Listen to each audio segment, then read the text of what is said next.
আল্লাহ নফসকে প্রশ্ন করলেন, হে নফস, তুমি কে আর আমি কে? তখন নফস জবাব দিল, আনা আনা আন্তা আন্তা, আমি হলাম আমি আর তুমি হলে তুমি। এটাই ছিল নফসের অহংকার, অহমিকা। তখন হুকুম দেয়া হলো নফসকে আগুনে রাখার জন্য। 100 বছর নফসকে আগুনে রাখার পর বাহিরে বের করে আনার পরে প্রশ্ন করা হলো। সে আবার বলল, আনা আনা আন্তা আন্তা। 100 বছর নফসকে ক্ষুধার্ত রাখা হলো। 100 বছর পর নফস জবাব দিল, আনা আব্দুকা ওয়া আন্তা রব্বি। সেজন্য সুফিয়ানে কেরাম বলেন, নফসকে কন্ট্রোল করতে হলে তাকে ক্ষুধার্ত রাখতে হবে।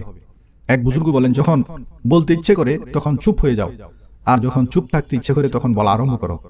অর্থাৎ সব সময় নফসের ইচ্ছার উল্টা করা চাই। যখন ঠান্ডা পানি মন চায় তখন গরম পানি পান করো। মিষ্টি খেতে নফস চাচ্ছে, নিমকি খেতে দিন। এভাবে উল্টা আক্রমণ করলে নফস কাবু হবে। মোটামুটি নফসের খাহেশ পূরণ না করে তাকে কাবু করতে হবে। যদি নফসের কথা শুনতেই থাকেন